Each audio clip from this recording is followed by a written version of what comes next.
is RTV6 News at Noon, working for you. Well, the view today is a bit different than on Monday. Photojournalist Eldon Wheeler here showing us some geese enjoying the less humid conditions near Graham Edward Martin Park on the near west side. Just waddling around out there. And Todd Clausen is joining us this midday to talk about how you can get outside and enjoy some nice weather for your Tuesday. Todd, what's it like out there? You know, I encourage you to get out, Lauren. It's absolutely beautiful across central Indiana. I was just outside myself shooting a web video, and the sky is blue, showing no humidity out there. We don't have that haze and just a few fair weather clouds. And how about these temperatures at the noon hour? Yesterday, we were already pushing the 90-degree mark in many locations with heat index values that were even warmer than that. Temperatures are in the 70s and 80s here at this noon hour right now. And here is the view from downtown to the north, and you can see just a few fair weather clouds out there, and that is just about it. And this is going to be the view not only here this morning or this early this afternoon, but throughout the afternoon and into the evening hours. So as we go throughout the course of the day, that's why you need to get outside. The cold front has pushed well to our south. You can see the band of clouds associated with that cold front. And we have switched our winds. Yesterday we had those warm southerly winds. Today the winds are out of the north-northwest. That's a cooler, more refreshing wind direction. And that's why we are having this nice, comfortable day. Temperatures go up another couple degrees to a seasonal high right around 85 degrees. Then once the sun sets this evening, we quickly cool back down into the 70s. Take advantage of today. Tomorrow's a little bit warmer, and then storms return on Thursday. More on that forecast in just a little bit, Lauren. All right, Todd, thank you. Breaking news this midday, a crash has left one person dead. It's been tying up traffic here on the south side of Indianapolis. This midday, this is a look at the scene on I-65 southbound lanes at the exit for Southport Road. State police tell us that the crash happened around 10 this morning. A construction truck with a trailer had stopped, and it was getting ready to do some work when it was hit by a vehicle that had lost control. The driver of that car died at the scene, while the condition of the passenger was not released. The crash had also shut down all lanes of I-65 in the Southport area. So here's what you need to know. It is still very backed up at this hour, so you may want to avoid the southbound lanes of I-65. If I were you at I-465, I would take I-465 over to US 31, the East Street exit. Take that southbound into the Southport area. There you can reroute using a number of roads, maybe Southport, maybe even go down to County Line Road. You can also head east on 465, take Emerson Avenue through the Beech Grove area, and then reconnect with the interstate there in the Southport area. Keep that in mind. Once you get past the Southport Road exit, everything is smooth sailing. The exit ramp to Southport Road remains blocked at that scene. Also breaking this midday, 4 women who accused State Attorney General Curtis Hill of sexually assaulting them at a party more than 2 years ago are suing Hill once again. The lawsuit was filed earlier this month in Marion County Civil Court after a similar case was tossed out by a federal judge last month. The allegations were made by State Representative Mara Candelaria, Reardon, State House staffer Samantha Lozano, and former State House employees Gabrielle McElmore and Nikki Da Silva. The new lawsuit accuses Hill of battery, defamation, and false light of invasion of privacy. Hill had his law license suspended for 30 days by Indiana Supreme Court for violating the rules of the professional conduct. He also lost his bid for re-election when Todd Rokita defeated Hill for the Attorney General's nomination at the state Republican convention that was held earlier this month. Taking a turn now to the latest on COVID-19, the pandemic in the state here in Indiana. Cases are back up, though not quite to the levels that we saw last week. The state health department says 809 new cases were reported, along with 16 new deaths. Taking a look at the hospital situation, intensive care bed usage is up just a bit. The number of ICU beds available is now at 44.6%. The number of people being treated in hospitals is also up slightly today. We could learn more tomorrow during his weekly COVID-19 briefing whether Governor Holcomb will extend Indiana's moratorium on evictions. Right now, that is set to expire at the end of this month, as thousands of Hoosiers are still struggling to make ends meet. Some Hoosiers have been stepping up with donations to organizations like St. Luke's, that's located on West 86th Street. They've been able to help hundreds of families stay in their homes. We had a very generous member of our church who anonymously donated $50,000 with the condition that our congregation match that donation. And so then we were able to raise over $100,000 for rental and utility assistance.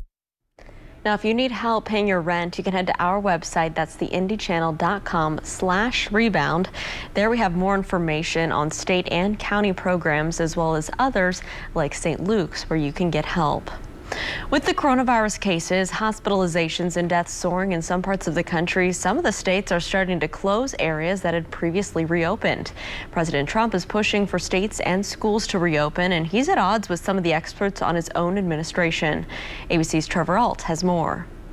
As COVID-19 hospitalizations continue to rise in at least 40 states and death tolls increase in 28, Dr. Deborah Birx warns several areas need to start reversing parts of their reopenings. We can see what is happening in the South moving north. We do believe that there are states that do need to close their bars. St. Louis is now limiting crowds to 50 people and closing bars early, and Kentucky is going even further, closing bars outright for 2 weeks. This is going to hurt a lot of restaurants, but the White House's modeling shows that this is absolutely necessary to control the spread at this time. President Trump, wearing a mask while touring a vaccine production plant in North Carolina, continues to push for states to reopen. I really do believe a lot of the governors should be opening up states that they're not opening, and we'll see what happens with them. Then overnight, the president retweeting multiple tweets and a video questioning the effectiveness of masks and touting the drug hydroxychloroquine as a cure,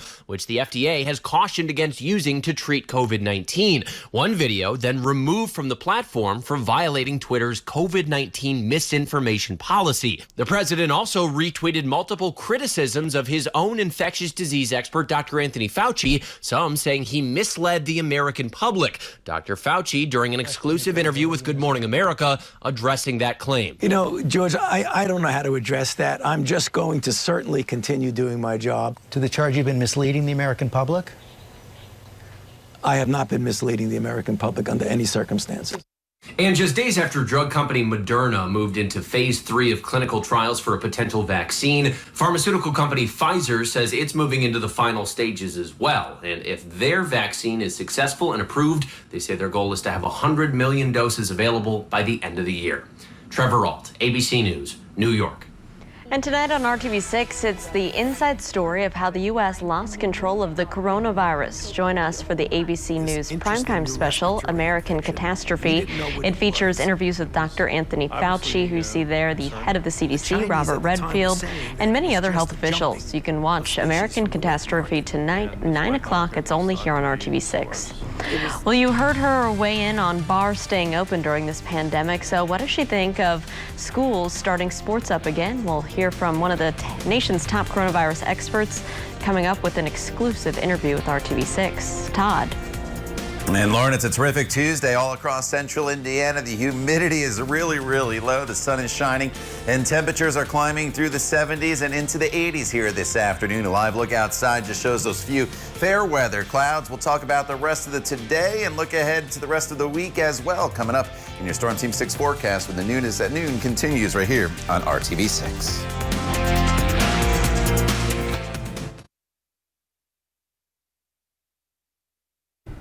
Academics and athletics with schools reopening in a matter of days. Only on RTV6, the top doctor leading the national response to COVID-19 is discussing whether Hoosier students should play school sports this fall.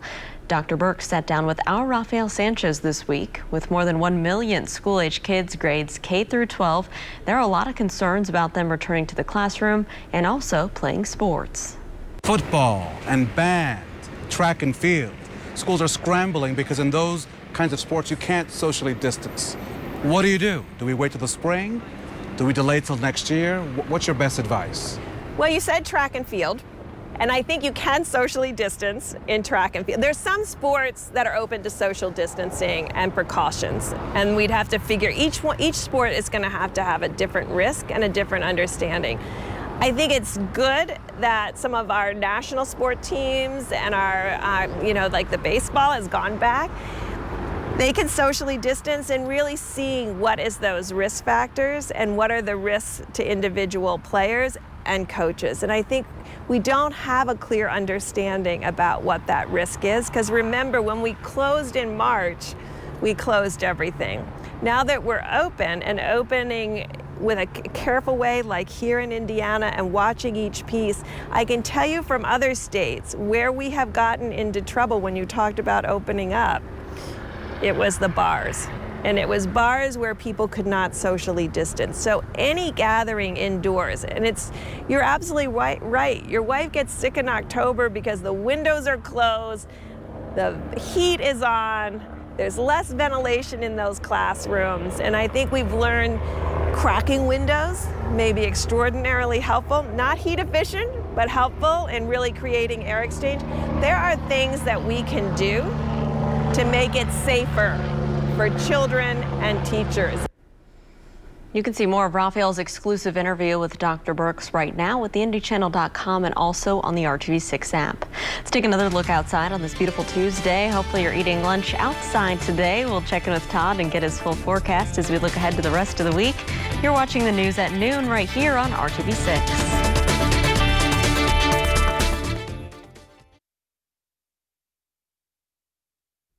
If you are still looking for work during the pandemic, here's your way you can social distance and still find your next job. RTV6 is teaming up with the Indiana Black Expo for a virtual Hiring Hoosiers Employment Opportunity Fair this Thursday from noon until 4. Our virtual interview space will let you connect directly with recruiters and HR executives from the comfort of your own home. To get connected, you can visit indianablackexpo.com. When I wake up in the morning and the alarm gets out of warning, I don't think I'll ever make it on time.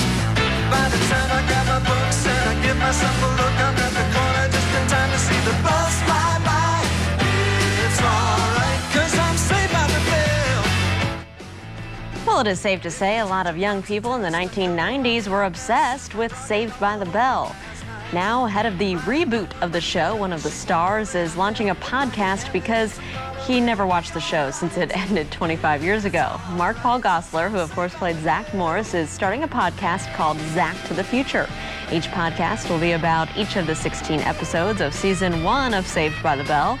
There will be special guests and commentary on the life and times of Zach and Kelly, Slater, Jesse, and Lisa, and of course, Mr. Belding.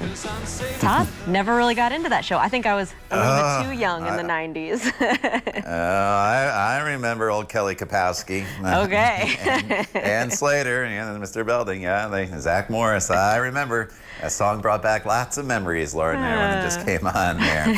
All right. I encourage you not to go in front of the TV here this afternoon, but to get outside and enjoy this beautiful July day that's in progress across the area.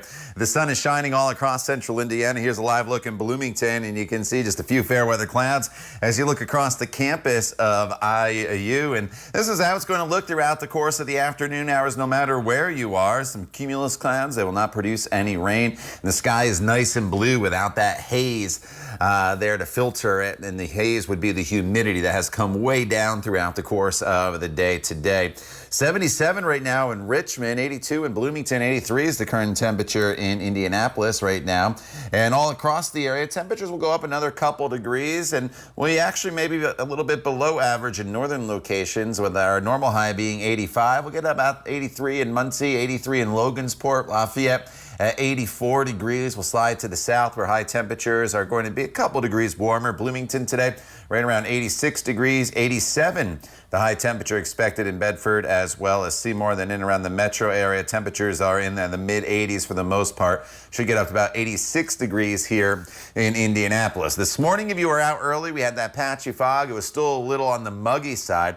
Well, the humidity has come way down, and it's going to hold pretty steady here throughout the evening hours and overnight. The dew point temperatures, as you see, come up a couple degrees from around 60 into the mid 60s. But overall, that's still very, very comfortable for us. And the big difference is the storms yesterday along that cold front that went through, and you can see this band of clouds right here. That's the cold front. And instead of that warm southerly wind with all the humidity, we've been dealing with this west-northwesterly wind here throughout the morning and now into the afternoon. And that's going to continue, and that's going to keep the humidity down. And the temperature is very, very seasonable. This evening, sunset is at 9:02. Once the sun sets, temperatures will cool off into the 70s pretty quickly, but great for outdoor dining. Maybe fire up the grill with the family in the backyard. If you choose to do so, it'll be great for that. Tomorrow, it's a little bit warmer. Highs are in that 85 to 90 degree range. Still mostly sunny. That is the good news in the forecast. And the humidity tomorrow still stays fairly low. So just because it's a little bit warmer does not mean that it is going to be more humid. Temperatures as we get into the latter half of the week are actually cooler, but that's due to more in the way of cloud cover and almost a daily chance of storms. No day, Lauren, though, is a washout. The wettest period is probably Thursday night into Friday morning as another front makes its way through the area. All right, Todd, thank you so much. Well, they claim to be selling vehicles that you could use to get out of town for a little while, but it comes with a strange story, and then that story means that someone is trying to scam you out of your money. Tim Maniscalco with the Better Business Bureau shows you how to not get ripped off while you're looking for an RV. Yeah, this is actually a specific company out of Wisconsin that supposedly is doing these selling of vehicles or campers or, you know, a lot of different sorts of wheeled vehicles. Here's the situation. They place ads on Craigslist or other areas. You may even get it through some sort of social media saying that they've got a vehicle for sale. Like I say, it could be a camper or we've even seen snowmobiles, that type of thing. And the story is that it's a woman who is a stewardess. She travels. She can't be there to show you the vehicle, but it is actually stored at a location and a company called BCO Logistics. So what you're supposed to do then is to wire transfer the money, and this BCO Logistics will deliver the vehicle. Well, number one, the vehicle doesn't get delivered, so you've lost your money. But here's the other tragic thing that we found out. The address that they say this company is actually an address of a private person who isn't involved in this at all.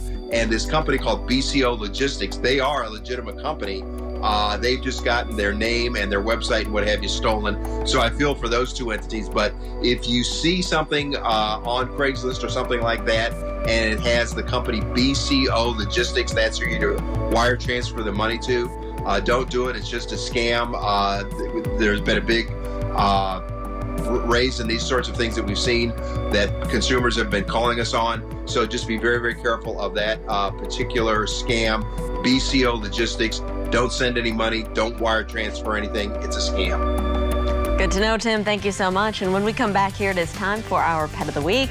We want to introduce you to Daffodil. We'll tell you a little bit more about this sweet girl and how she could fit into your family. It's coming up here on the news at noon.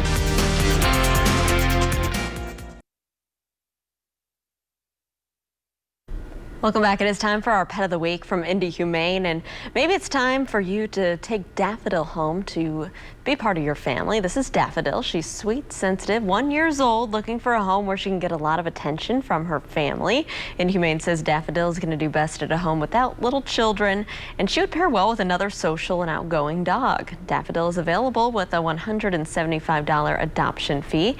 If you'd like to fill out an application and make an appointment to visit Daffodil and meet her, you can just go to indyhumane.org. What a sweet girl.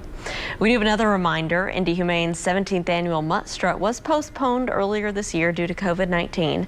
So now the Mutt Strut is moving virtual. Indy Humane says the virtual Mutt Strut will be held September 26th, the greatest spectacle in dog walking. It's typically Indy Humane's biggest fundraiser of the year. If you registered for Mutt Strut earlier this year, you're already registered for the virtual event, but registration is open once again for individuals and teams at indymuttstrut.org.